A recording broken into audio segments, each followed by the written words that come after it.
जय माता दी। प्रिय मित्रों, कैसे हैं आप लोग। उम्मीद करता हूं कि आप सभी लोग स्वस्थ और प्रसन्न होंगे। मैं प्रभात चंद्र दीक्षित अपने यूट्यूब चैनल ज्ञान की किरण में आप सभी मित्रों का स्वागत करता हूं। आपसे उम्मीद करता हूं कि हमारे चैनल को सब्सक्राइब करें और अपने दोस्तों के साथ शेयर करें, क्योंकि ये चैनल आपको ज्योतिष से संबंधी सभी प्रकार की जानकारी को उपलब्ध कराने वाला है और आपके ज्ञान में निरंतर वृद्धि को करने वाला है। आइए आज बहुत ही महत्वपूर्ण टॉपिक पर बात करने वाले हैं।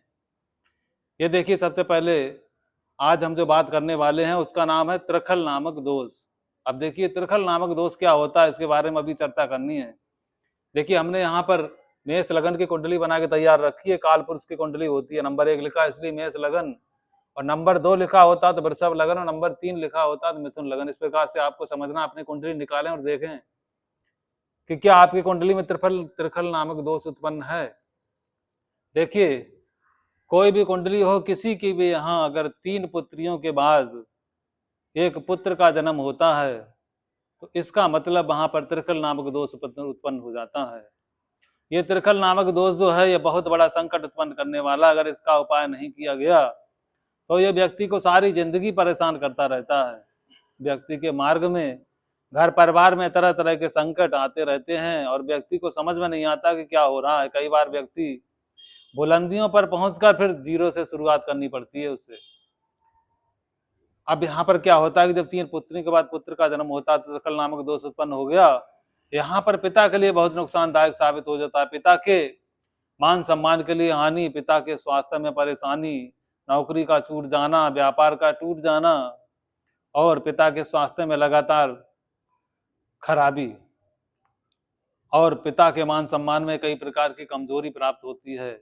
इसलिए यहाँ पर प्रत्येक व्यक्ति को कंजूसी छोड़कर ब्राह्मण को बुलाकर पीली सरसों के द्वारा उसका हवन कराएं। 11वें दिन अथवा 11वें महीने में, वो भी अनजान ब्राह्मण जिसे आप जानते ना, उसको बुलाइए। 3 प्रकार के वस्त्र, 3 प्रकार के अन्न, 3 प्रकार की धातुएं, सोना चांदी तांबा, अपनी श्रद्धा के अनुसार थोड़ा थोड़ा लेकर पीली सरसों के द्वारा हवन करेंगे।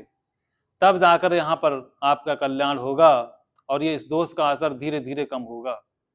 अब देखिए, दूसरे नंबर पर अगर मान लीजिए किसी के यहाँ 3 पुत्र हैं, उसके बाद पुत्री का जन्म हो गया, तो वहां पर भी त्रिखल नामक दोष उत्पन्न हो जाएगा।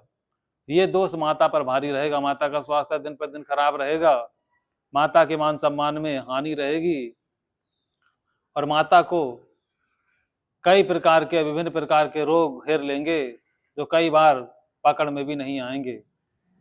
तो इसलिए यहाँ पर भी आपको यही करना है कि ब्राह्मण को बुलाकर पीली सरसों के द्वारा हवन कराएं। 3 वस्त्र और 3 प्रकार के अन्न इकट्ठा करके ब्राह्मण को दान दें और पीली सरसों के द्वारा हवन करवाएं।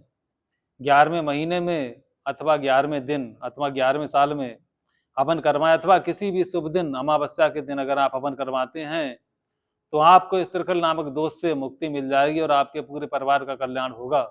तो इस प्रकार से हमने आपको इस त्रिखल नामक दोष के बारे में बताने का प्रयास किया। अगले वीडियो में बहुत ही जल्दी आपसे मिलते हैं।